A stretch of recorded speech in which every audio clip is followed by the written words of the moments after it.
시대이지만 정신적인 문제로 고통받고 있는 사람들이 계속해서 늘어나고 있는 실정입니다.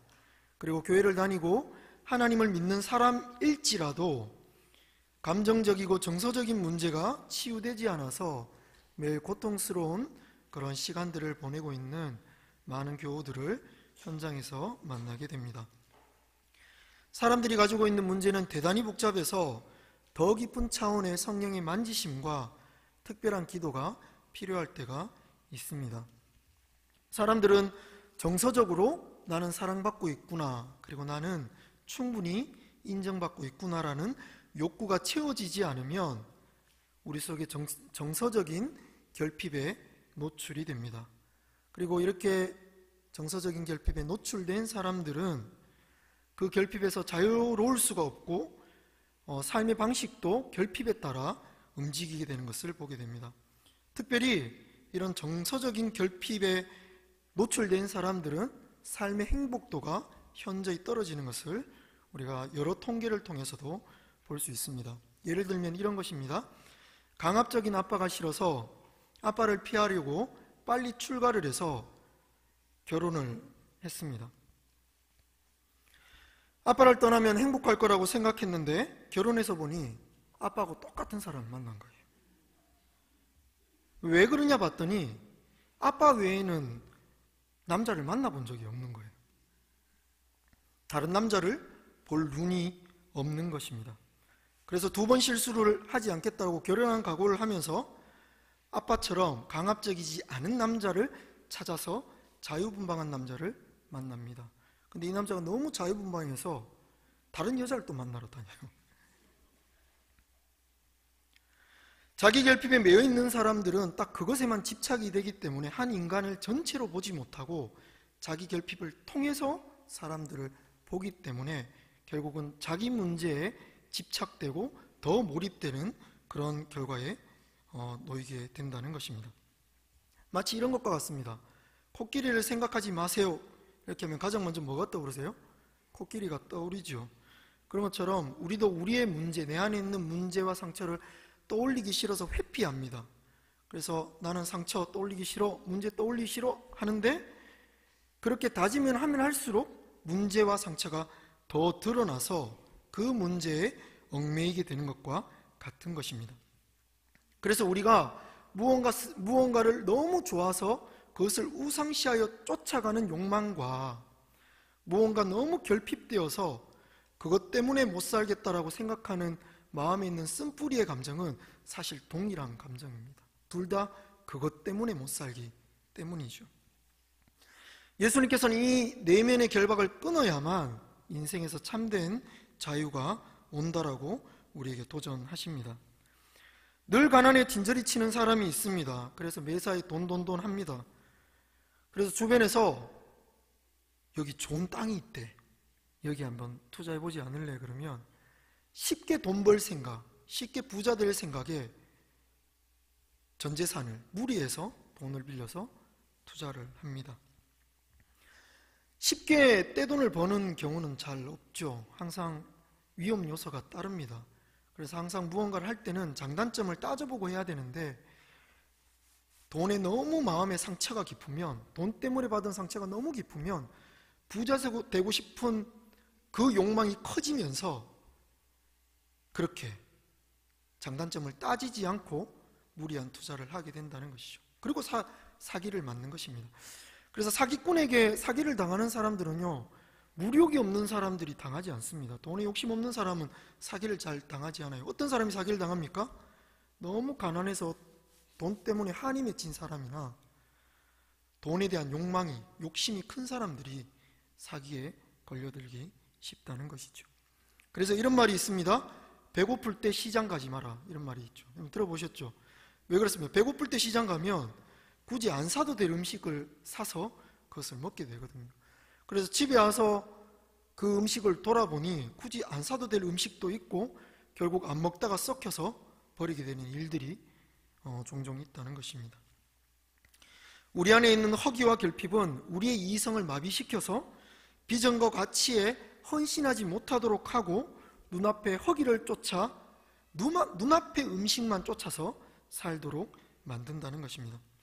저희 청년들이 저에게 이런 질문을 간간히 합니다. 목사님, 결혼을 언제쯤 하면 될까요?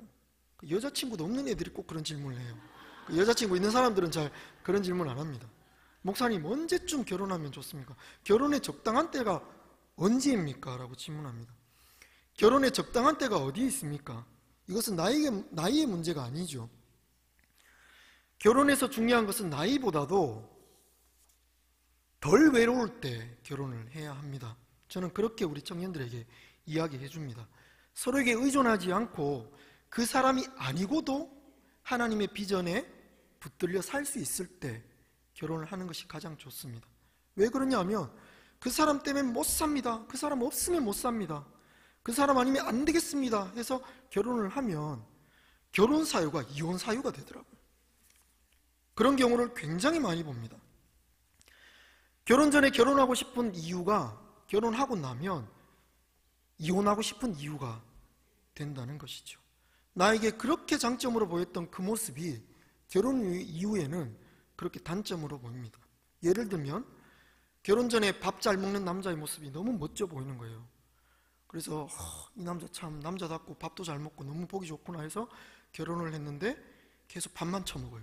이런 일들이 생깁니다. 일도 안 나가고 설거지도 안 하고 청소도 안 하고 계속 밥만 달래요. 결혼 전에 그렇게 좋던 모습이 결혼 후에는 그렇게 꼴보기 싫은 모습으로 쉽게 변화되게 된다는 것이죠. 가난이 지긋지긋해서 돈 많은 남자를 만나서 결혼을 합니다. 근데 돈이 너무 많아서 돈만 밝혀요. 그리고 그 돈으로 바람을 핍니다. 자꾸 내 속에 결핍에 집중하다 보면 삶의 방향이 결핍에 의해서 휘둘리게 되고 움직이게 되면서 결국 그 결핍 때문에 무너지게 된다는 것이죠. 이런 경우에는 하나님의 비전을 알아도 그 비전을 쫓아 달려갈 힘이 없습니다. 그래서 결국은 늘 쳇바퀴 돌듯이 자기의 삶의 문제에 넘어져서 그렇게 무너지게 된다는 것이죠. 사막에서 가장 위험한 것이 무엇인지 아십니까? 사막에서 위험한 게 뭐예요? 신기루라 그러죠. 신기루는 뭐예요? 사막은 물이 없습니다. 그래서 물을 아껴 먹다가 물이 다 떨어져요. 물이 너무 마시고 싶은데 없으면 오줌을 이렇게 해서 소변을 나서 소변을 마시다 해서 그래도 없으면 물에 대한 갈증과 물을 너무 마시고 싶은 욕망이 무엇을 만들어요? 저 앞에 오아시스가 있다라는 환상을 만들어요. 신기루를 만듭니다. 근데 그걸 쫓아서 계속 움직이다 보면 원래 가야 할 길을 잃어버리게 된대요. 그 신기루는 누가 만든 겁니까? 사막이 만든 거예요? 아닙니다. 내 안에 있는 그런 허기와 갈증과 욕망이 그것을 만든다는 것입니다. 그래서 특별히 나는 행복하고 싶어 라는 욕망이 너무 큰 사람은 그 거짓 행복에 속을 가능성이 많다는 것이죠. 우리 삶에도 이런 신기루와 같은 거짓 행복이 참 많습니다. 이것만 있으면 행복할 거야. 이것만 있으면 내가 정말로 잘 살 수 있을 텐데 라는 생각을 가지며 살 때가 참 많다는 것이죠. 그러나 그것은 내 안에 있는 욕망과 욕구가 만든 거짓 허상일 때가 많다는 것입니다. 내 안의 결핍이 너무 크면 내가 보고 싶은 것만 보게 되고 그것에 의해서 환상을 만들게 됩니다. 그래서 우리 모두는 하나님의 사랑과 하나님의 인정 안에 모두 다 치유받아야 합니다. 내가 여전히 거짓된 세상에 살고 있고 나 또한 거짓에 노출되어 속기 쉬운 존재라는 것을 인정할 용기가 필요하다는 것이죠. 하나님을 만나도 이 결핍에 대한 문제를 해결받지 못하면 내 안에 있는 거절 감정이 치유되지 않으면 하나님을 경험해도 이내 이 거절 감정에 빠지게 되고 결국 그 거절 감정으로 인하여 나도 거절하고 상대도 거절하는, 그리고 종국에는 하나님도 거절하는 그런 큰 고통에 빠지게 된다는 것이죠. 그래서 예수님은 우리에게 이렇게 도전하십니다. 요한복음 7장 8절로부터 9절에 보면 이런 말씀이 있습니다. 누구든지 목마르거든 내게로 와서 마시라. 나를 믿는 자는 성경의 이름과 같이 그 배에서 생수의 강이 흘러나오리라. 주님께서 우리의 갈증과 허기에 유일한 대안이 되어주신다는 것이죠. 주님이 주시는 쉼과 안식으로 내 안에 있는 거절과 쓴뿌리들을 도려내지 않으면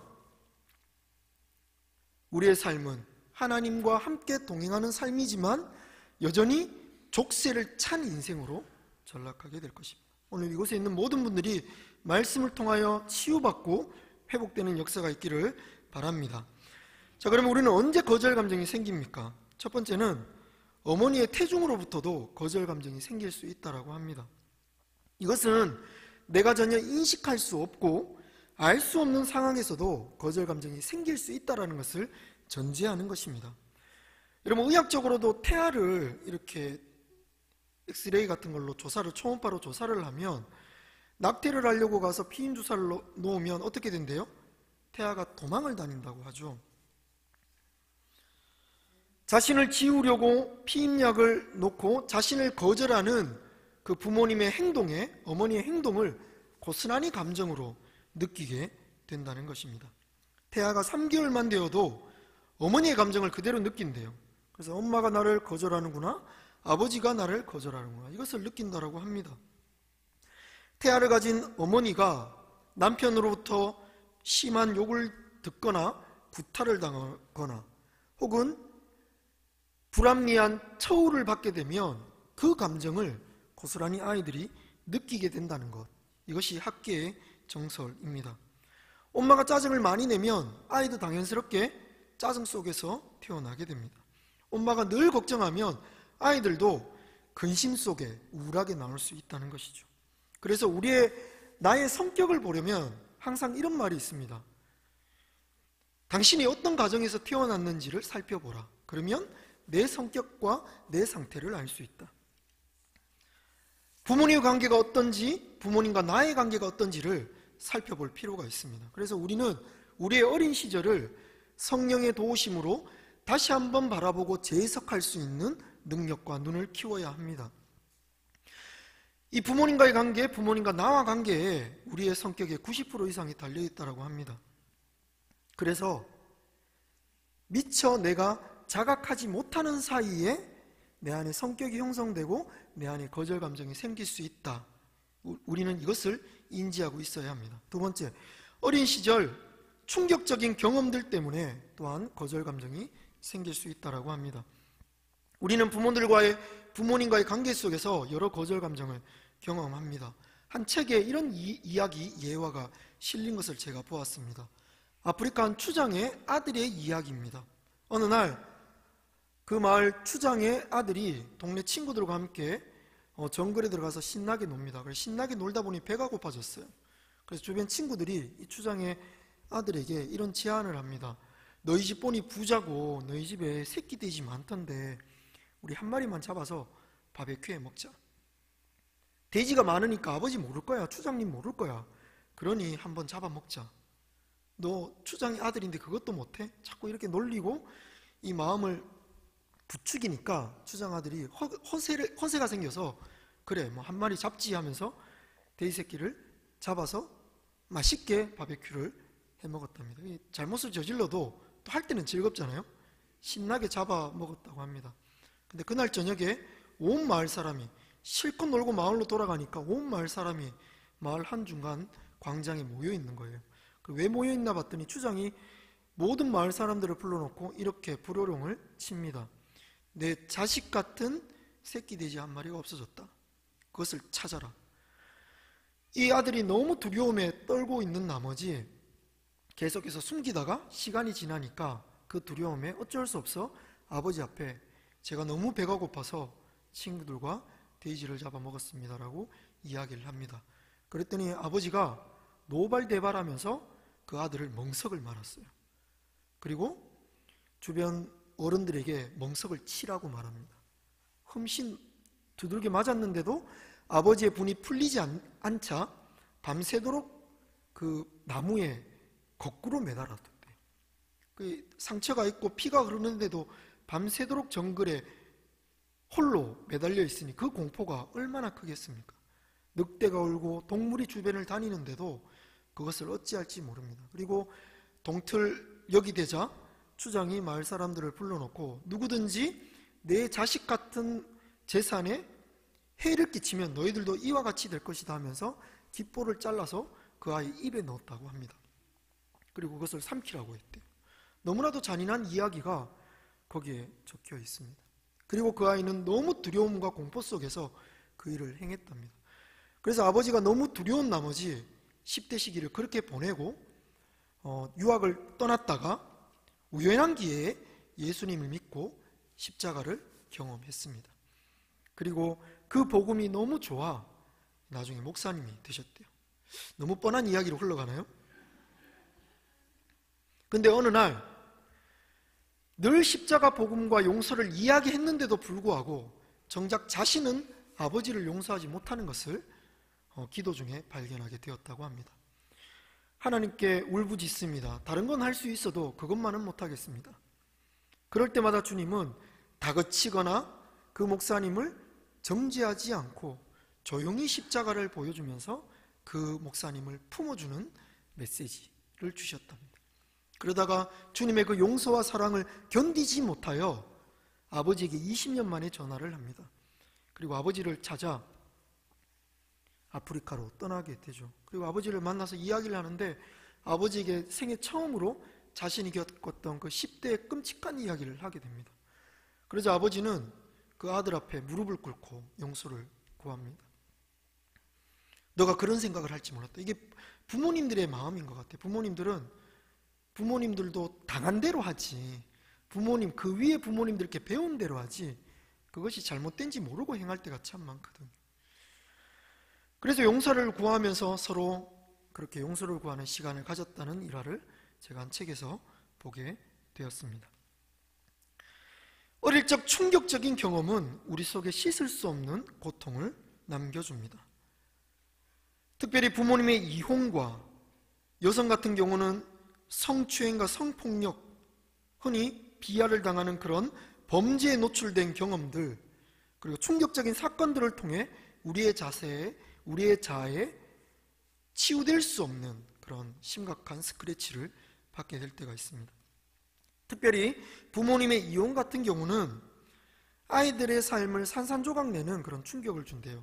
그래서 이 심리학자들은 이걸 이렇게 표현하더라고요. 부모님이 이혼을 하면 총으로 그 아이의 머리에 대고 방아쇠를 당기는 듯한 충격을 아이들이 받게 된대요. 그런 고통을 아이들이 받는답니다. 이와 함께 가족의 갑작스러운 죽음 또한 우리에게 엄청난 거절 감정을 안겨줍니다. 부모님의 죽음, 형제 자매의 죽음, 나의 자녀들의 그런 예기치 못한 죽음이 우리에게 충격을 줍니다. 저희 친했던 한 동생이 있는데 하나님을 참 열심히 믿던 친구였습니다. 근데 그 친구가 아버지를 잃고 나서 이런 말을 하더라고요. 그 친구를 찾아갔더니 하나님은 왜 내가 소중하다고 생각하는 것마다 다 빼앗아 가시나요? 저 하나님께 너무 상처받았어요. 이런 이야기를 하는 것을 듣게 되었습니다. 그런 아이 앞에 제가 무슨 말을 할 수 있겠습니까? 그렇게 스스로를 계속 상처 주다 보면 자기도 자기를 부정하게 되는 결과에 놓이게 된다는 것이죠. 세 번째는 마땅히 받아야 할 사랑과 존경을 받지 못할 때 우리는 또 거절 감정을 느끼게 됩니다. 저리가, 귀찮아, 이런 말들, 쉽게 내뱉는 말들에 우리는 상처를 받죠. 이런 일화가 있습니다. 한 목사님의 아들이 토요일 저녁, 아이들에게는 토일이 너무 즐거운 때잖아요. 그래서 목사님 자녀들은 참 어려울 때가 참 많습니다. 남들 다 놀 때 공부해야 되고요, 놀 때 공부해야 되거든요. 공부할 때 놀아야 되거든요. 이게 전혀 삶의 패턴이 반대가 됩니다. 토요일 저녁, 토요일 밤이 좋아하면서 놀아야 되는데 아버지는 열심히 설교 준비를 하고 계시거든요. 그래서 아버지에게 들어가서 아빠 나랑 놀아줘 했더니 저리가, 아빠 지금 내일 설교 써야 돼, 저리가, 이렇게 이야기했더니 그 아이가 방문을 닫고 나오면서 하는 말이 설교는 지지리도 못하면서, 이러면서 이제 방을 나왔대요. 아이가 언어가 부족한 것이지 어른들과 동일한 감정을 느낀다는 것입니다. 네 번째로 우리가 거절 감정을 받을 때는 권위자에게 강요와 억압을 당할 때 우리는 거절 감정을 받는다라고 합니다. 1994년에 지존파 사건은 전 국민에게 큰 충격을 줬습니다. 이 지존파 두목이 인터뷰를 하면서 이런 이야기를 했대요. 초등학교 때 미술 선생님이 미술 시간에 크레파스하고 스케치북을 가져오라고 했답니다. 그런데 이 지존파 두목이 너무 찢어지게 가난해서 다음날 준비물을 못 가져갔답니다. 그랬더니 그 아이에게 차서 머리를 쥐어 박으면서 하는 말이, 이놈아, 내가 가져오라고 하면 훔쳐서라도 가져와야지. 내가 가져오라는 걸 안 가져오고 너가 무슨 학생이냐 이러면서 핀잔을 줬다는 거예요. 그리고 그 말은 그 아이의 내리에 박히게 됩니다. 그러면서 그 아이는 이렇게 생각합니다. 내가 얼마나 가난한지 아냐? 그래, 앞으로는 훔쳐서라도 내가 가져가 주겠다. 그러면서 분노가 자리 잡게 됩니다. 16년간 도둑질을 했고, 그러면서도 나는 가난해서 어쩔 수 없다라는 자기 합리화에 빠지게 됩니다. 그렇게 되다 보니 결국 내가 가난한 것은 저 부자들 때문이야. 부자들에 대한 분노로 전념이 되죠. 그래서 결국 부자들만 납치에다가 토막살이라는 그런 끔찍한 범죄에 발전하게 되었습니다. 부모님들은 쉽게 이런 말들을 합니다. 왜 세상 꼴이 이 모양이냐? 네 아버지 꼴을 봐라. 집구석 잘 돌아간다. 이런 이야기들이 아이들에게 엄청난 부정적인 이미지를 준다는 것이죠. 아, 세상은 어차피 살아도 안 되는구나. 세상 꼬라지는 내가 노력해서 안 되는구나. 이런 씨앗을 아이의 마음에 심어준다는 거예요. 그래서 부모님이 서로를 용서하지 못하고 계속해서 싸우면 아이들 속에는 분노가 자리 잡습니다. 저는 이것을 이렇게 표현하고 싶습니다. 부모님이 서로를 미워하면서 용서하지 못하고 싸울 때마다 아이의 마음에 분노의 씨앗을 하나씩 심는다. 그래서 그걸 심다 보면 결국은 열매를 거두겠죠. 그리고 그 열매는 고스란히 그 아이의 삶의 몫으로 남겨지게 되는 것입니다. 아이들은 용서하는 법, 수용하는 법, 더불어 사는 법을 모르기 때문에 그 아이들의 인생은 결국 부정적으로 흘러가게 될 것입니다. 다섯 번째, 비교를 당할 때 우리는 또 거절 감정을 느끼게 됩니다. 옆집 애를 봐라. 누구 집 애는 공부를 그렇게 잘하는데. 비교하지 않아도 이 부모님들이 아이들을 보면서 한숨을 쉬는 그런 표정을 짓거나, 이 얼굴도 하나의 언어잖아요. 그래서 표정으로 또 아이들에게 그런 상실감을 줄 수 있다고 합니다. 그러면 우리 아이들은 나는 부모님을 기쁘게 할 수 없구나, 나는 해도 안 되는구나 라는 생각을 마음속에 자리 잡게 되는 것이죠. 거절을 당할 때 우리는 어떤 감정이 생길까요? 첫 번째는 두려움과 불안이 생깁니다. 일에 대한 두려움, 관계에 대한 두려움, 미래에 대한 두려움, 참 많은 불안과 두려움이 우리를 괴롭히게 됩니다. 언제 또 싸우진 않을까? 이렇게 말했다가 상처를 받진 않을까? 버림받지 않을까? 우리 청년들에게 이렇게 이야기를 해보면요, 의외로 버림받을 거에 대한 두려움이 참 많더라고요. 두려움과 불안이 계속해서 지속되면 우리의 자아는 건강한 방향으로 가기가 참 어렵게 된다는 것이죠. 두 번째 우리가 느끼는 감정은 수치와 부끄러움을 느끼게 됩니다. 거절 감정을 계속해서 받다 보면 내 잘못 때문이다, 내 죄 때문이다 이런 생각을 하게 됩니다.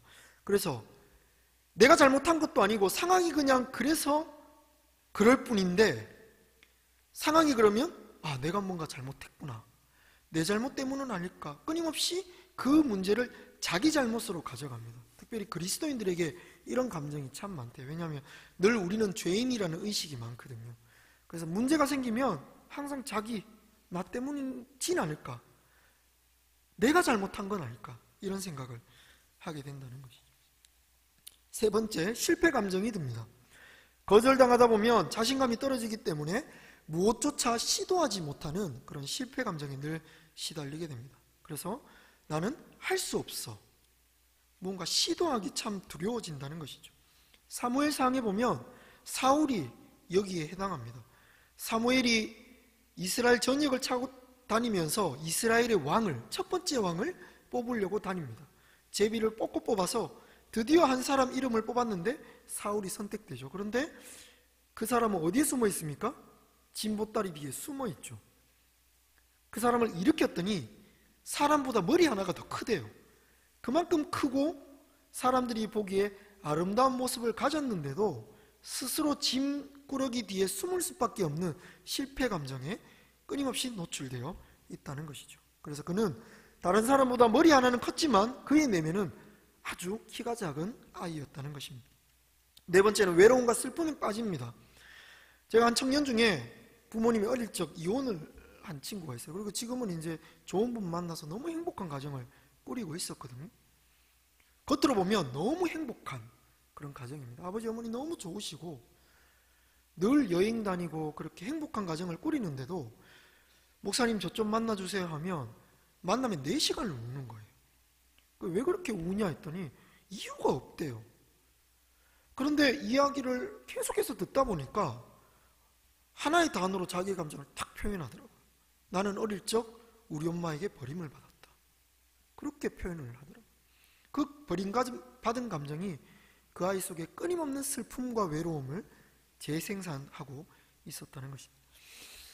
그런 거절 감정을 받을 때 우리 안에 일어나는 태도는 그러면 어떤 것이 있을까요? 첫 번째는 공격적인 성향이 나타날 수 있습니다. 자꾸 거절 감정을 받다 보면 받기가 싫어서 먼저 선제 공격을 합니다.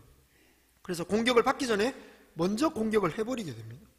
그래서 말을 독하게 하고 행동을 공격적으로 하게 된다는 것이죠. 근데 그렇게 공격적으로 하는 아이들의 내면을 보면요, 굉장히 여린 경우가 참 많거든요. 왜 여리냐 하면 상처받기가 싫으니까 상처받기 전에 먼저 상처를 줘버립니다. 그리고 아주 센 척을 합니다. 이런 친구들 같은 경우는 인생을 즐기는 것을 굉장히 죄라고 생각합니다. 그리고 이런 분들은 맹세적인 말을 많이 해요. 나는 절대 하지 않아. 나는 절대로 그러지 않겠어. 그런데 여러분들, 절대라는 용어는 인간이 쓸 수 없는 용어거든요. 왜냐하면 절대는 하나님께만 속한 단어거든요. 우리는 30년을 그렇게 살지 않아도 31년째 그렇게 살 수 있습니다. 우리가 상대적인 것에 노출되어 있기 때문에.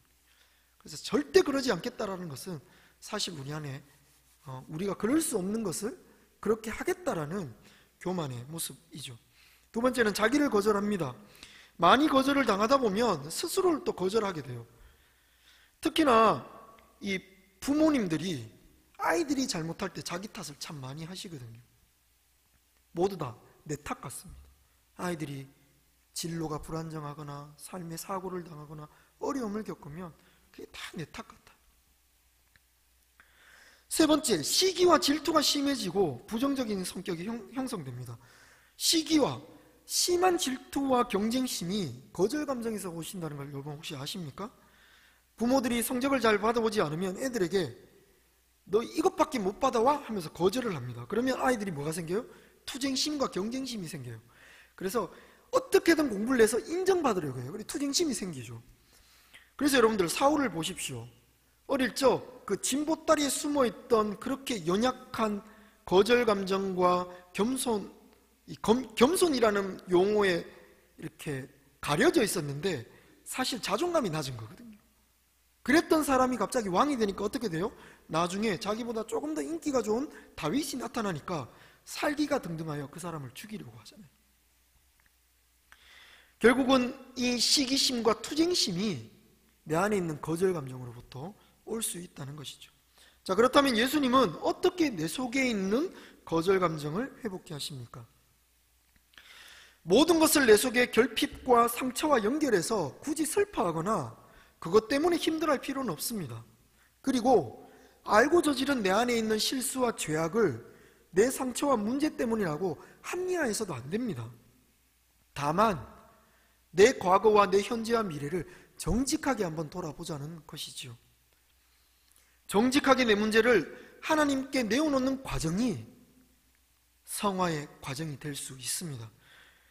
어떻게 우리는 하나님 안에서 내 안에 있는 거절감을 회복할 수 있겠습니까? 첫 번째, 예수님께서 우리를 정죄하지 않는다는 사실을 깨달을 때 우리는 회복될 수 있습니다. 오늘 말씀해 보니 이런 말씀이 있습니다. 그러므로 이제 그리스도 예수 안에 있는 자에게는 결코 정죄함이 없나니. 십자가는 언제든 우리의 삶을 회복해 합니다. 어떻게 이런 일이 가능하냐 하면, 주로 거절 감정에 빠져 있는 사람들은 나는 피해자라는 피해의식이 있거든요. 나는 세상에서 피해를 받았어. 쟤 때문에 내가 이렇게 힘들어. 너 때문에 내가 이렇게 고통받고 있어. 피해의식이 있습니다. 행복한 순간에도 언제 거절될까를 위축받고 소심해지죠. 그래서 주변의 눈치를 많이 봅니다. 그런데 내 안에 있는 피해된 그런 피해 감정을 가지고 십자가 앞에 나아갔더니 어떤 일이 발생하느냐 하면, 내가 받은 피해의식 때문에 예수님이 돌아가셨다는 걸 발견하게 돼요. 그러면 내가 받은 피해에 대한 것이 예수님을 죽게 했기 때문에 오히려 나는 예수님을 죽인 가해자가 됩니다. 그러면 늘 피해자 입장에서만 나를 보던 그 관점이 가해자의 관점으로 변화될 수 있는 것이거든요. 그러면 나를 상대적으로 보게 됩니다. 자기의 늪에 빠져 있는 사람은 자기를 객관적으로 못 보거든요. 주변은 다 아는데 본인만 몰라요. 근데 십자가에 나아갔더니 주님의 눈을 통해서 내 문제를 객관적으로 볼 수 있는 힘이 생겨요. 끊임없이 내 문제와 상처를 회피하고 묻어뒀는데 주님의 십자가에 나아가면 그것을 직시할 수 있는 힘이 생긴다는 것입니다. 내가 가진 피해당했다는 생각이 예수님을 다치게 하고 나 자신을 아프게 하고 내 가족과 내 이웃을 아프게 한다는 사실을 그때서야 깨닫게 됩니다. 내가 피해를 받았기 때문에 온통 세상을 탓하고 위로받아야 된다는 생각을 가지고 있었는데, 예수님은 나 때문에 피해를 당하셨는데도 불구하고 나에게 탓하지 않으시고, 내가 널 위해 십자가에 죽었다고 생색내지도 않고 그냥 나를 있는 그대로 받아주시거든요. 그렇게 있는 그대로 받아주시는 주님의 사랑을 받다 보면 어떤 일이 발생하느냐, 문제가 있는 내 삶도 그렇게 큰 문제가 없다는 것을 깨닫게 됩니다. 그래서 우리는 자꾸만 구원을 내가 지금에 있는 문제를 해결받아야만 구원이라고 생각하는데, 문제 속에서도 주님과 동행하다 보면 주님과 동행하는 것이 구원이라는 사실을 깨닫게 됩니다. 그러면 문제는 작아지고 오직 우리의 시선은 주님께 고정되므로 주님만이 내 삶을 충만하게 채우는 경험을 하게 된다는 것이죠. 진짜 복음은 무엇입니까? 죄인이 의인되는 것입니까? 죄인이 도덕적으로 살고 윤리적으로 살아서 의인되는 것이 구원입니까? 성경이 말하는 구원은요, 죄인을 있는 그대로 받아주시는 주님의 전적인 수용이 나를 구원했다라고 말합니다. 그 사랑을 맛본 사람은 내 주변에 어떤 사람이 나에게 와도 그 사람의 모습을 있는 그대로 받아주게 됩니다. 그렇게 있는 그대로 받아주다가 왜 나만 상처를 받아야 합니까? 라고 외칠 때도 있죠. 그런데 주님 앞에 나아가면 또 어떤 일이 발생합니까? 주님만 상처를 계속 받으셨거든요. 그런 주님의 모습을 발견하다 보면, 나만 받은 것이 아니라 주님이 먼저 선행하여 내 모든 상처를 가져가 주셨구나, 그걸 깨닫게 되죠. 주님의 사랑 안에 여러분 오늘 저녁 자유를 누리시는 여러분들 되시기를 바랍니다. 두 번째는 주님이 우리의 과거, 현재, 미래를 용서하셨다는 것을 깨달을 때 우리는 참된 회복을 경험하게 됩니다. 여러분 한번 생각해 보겠습니다. 여러분들이 회개를 참 열심히 하시죠. 잘못할 때마다 회개하십니다. 근데 우리의 이 건방증이 시간이 갈수록 더해지잖아요. 저도 화장실 가서 이제 늘 물 내리는 걸 까먹어서 아내한테 야단을 많이 맞거든요. 자꾸 물 내리는 걸 까먹어요. 그리고 어느 날 이제 대변을 보고 물 내려야 되겠다는 생각이 딱 난 거예요.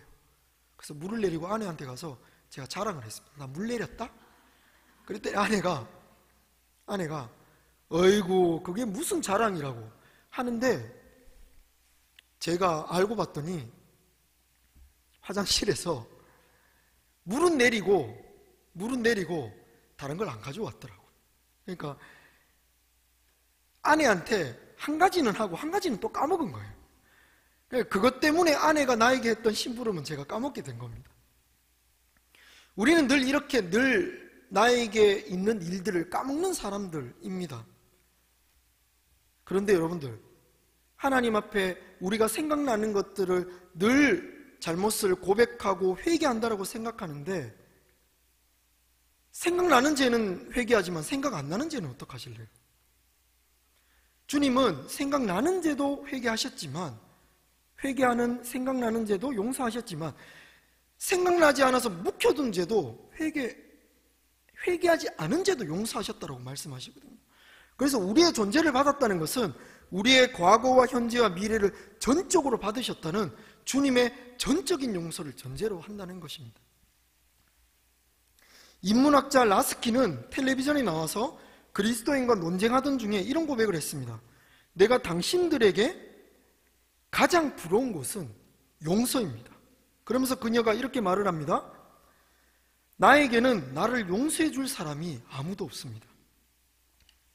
우리 그리스도인들이 가지고 있는 최고의 축복은 무엇입니까? 용서를 받는다는 거거든요. 그리고 이거보다 더 큰 축복은 뭐예요? 용서를 할 수 있다는 것입니다. 우리는 누구나 실수를 합니다. 그래서 용서를 받아야 하고 용서를 할 수 있어야 합니다. 주님께서 우리의 잘못을 나무라시지 않지만 반드시 그 대가는 지불하게 되어 있습니다. 용서를 하시지만 그 책임은 내가 져야 한다는 것이죠. 그래서 예수님은 용서를 받은 사람은, 예수님 앞에 용서를 받은 사람은 사람들에게 용서를 베풉니다. 그리고 예수님께 용서를 받은 사람은 용서를 구할 수 있는 힘도 생깁니다. 언제까지 용서를 구합니까? 그 사람이 용서를 해줄 때까지 용서를 구합니다. 그래서 성경에 이런 말씀이 있죠. 많이 용서를 받은 사람은 많이 용서하고 적게 용서를 받은 사람은 적게 용서해요. 그래서 주님 앞에 큰 용납과 사랑을 받은 사람은 그 사람이 용서를 받아줄 때까지 용서할 수 있는 힘이 생겨요. 근데 내가 이 정도 했으면 됐지라고 생각하는 사람은 참된 십자가의 용서를 경험하지 못한 사람입니다. 그 사람이 용납해 줄 때까지 용서를 할 수 있는 힘이 생깁니다. 그리고 반대로 용서를 베풀 수 있는 힘도 생깁니다. 자기에게 잘못한 사람을 기꺼이 환대하고 용납해 줄 수 있는 힘이 생긴다는 것이죠. 세 번째로, 나 자신이 허락하지 않는 한 누구도 나를 정죄할 수 없다는 사실을 깨달을 때 가능합니다. 오늘 말씀을 봤더니 이는 그리스도 예수 안에 있는 생명의 성령의 법이 죄와 사망의 법에서 너를 해방하였습니다. 이미 그리스도 예수를 만난 사람은 해방이 되었대요. 이 사실을 인정하라는 것입니다. 단지 기억이 있을 뿐입니다. 내 안에 잘못된 기억이 있을 뿐이지 이미 주님은 우리를 해방케 하셨습니다. 언제요? 2000년 전에. 우리에게는 주님이 이미 해방의 길을 열어두셨습니다. 예전에 제가 예배당이 지하였던 적이 있거든요. 한 청년이 내려오길래 제가 반갑게 손을 흔들면서 그 친구를 기쁘게 맞아줬습니다. 그랬더니 그 친구가 내려오면서 하는 말이, 목사님 저 살쪄서 웃은 거죠. 이렇게 말을 하더라고요. 저는 정말 반가워서 했거든요. 피의식이 많은 사람은 사람들이 베풀어주는 환대도 자기를 공격하는 것으로 사용합니다. 그러나 여러분들, 우리의 마음은 우리가 허용하지 않으면 하나님께서도 들어올 수 없는 불가침의 영역입니다. 그런데 우리는 왜 우리의 마음이 끊임없이 난도질 당한다고 생각할까요? 내가 무의심결에 허용한 것은 아닐까요? 상황은 상황일 뿐이고 상대의 말은 말뿐인데 우리는 마치 그것이 진리인 양 받아들이고 허용하고 그것을 믿어버린다는 거예요. 넌 쓸모없어 말하며 그것을 왜 받아들입니까? 그건 너의 생각이고 나는 나의 인생을 살겠다라고 말하면 되죠. 넌 할 수 있는 게 없냐라고 말하면 그건 너의 생각이고 나는 할 수 없는 그거라도 한다라고 말하면 되죠. 근데 우리는 그런 말을 들으면 쉽게 의기소침해집니다. 왜 그러냐? 그 사람의 말을 진리처럼 허용해버린 것이거든요. 근데 주님 말씀하십니다. 해방된 사람은, 주님 안에 참된 해방을 경험한 사람은 너 스스로 허용하지 않는 이상 그 마음에는 누구도 침범할 수 없다라고 도전합니다. 그래서 여러분들, 누군가 우리에게 상처를 주려고 하면 반사라고 외치십시오. 다 같이 한번 해볼까요? 반사. 네, 굳이 받을 필요 없는 것을 받을 필요가 없습니다. 여러분들이 허용하지 않으면 그 누구도 여러분들의 마음에 상처를 줄 수 없다는 것이죠. 그래서 로마서 8장 마지막에는 이렇게 말합니다. 다른 어떤 피조물도 하나님의 사랑에서 끊을 수 없다.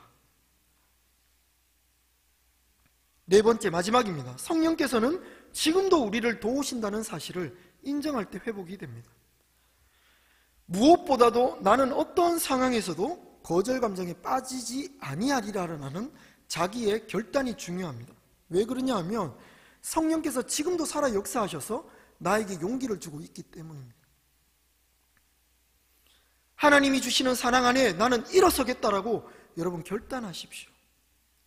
의지적으로 일어서셔야 합니다. 우리는 감정적인 존재만 아닙니다. 지성적인 존재고 의지적인 존재입니다. 그래서 의지적인 결단이 참 중요합니다. 주님이 나를 사랑하심으로 나는 이 자리에 머물지 않고 쓴뿌리와 상처와 거절 감정에 머물지 않고 주님 주시는 비전과 사랑의 길로 분연히 일어서서 그 길을 내 식대로 걸어가겠다. 그런 결단이 필요하다는 것이죠. 오늘 저녁 그런 귀한 결단을 여러분의 삶 속에서 하시는 우리 약속의 성도님들 되시기를 바랍니다.